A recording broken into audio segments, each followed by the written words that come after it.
Mungu anafunua siri zake zote. Mungu anafunua siri ya maisha yetu. Watu waliobeba siri za Mungu ni wale ambao wanafanya ibada.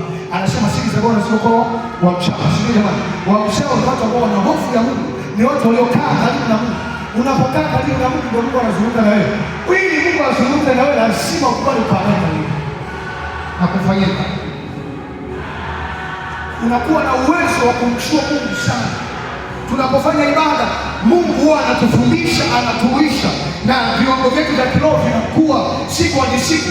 Mtu anayekuwa kiroho kwa spidi ni mtu anayezingatia ibada na anaifanya ibada kama sio heshima. Mtu asiyezingatia ibada hawezi kuwa kiroho. Mtu anayemjua Mungu zaidi ni mtu anayekubali kufanya ibada. Bwana Yesu asifiwe sana mtakatifu. Jamani, Bwana Yesu asifiwe. Kukubali kufanya ibada, maana huko ndiko kwenye maisha.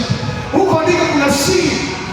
Sasa unataka ukija leo tuone Jumapili. Katikati ya wiki sionekane Jumapili jana. Hatuwezi kufika. Unapokuwa peke yako, kuwa mtu wa kufanya ibada. Unapokuwa unatembea kuwa mtu wa ibada, hakikisha madhabahu yako ya ndani. Biblia inasema moto usizimike, mutotee. Huu madhabahu sio hii tena. Madhabahu hii ndani yako ambayo Mungu aliyeko ndani haitakiwa ashirike awake muda wote. Sio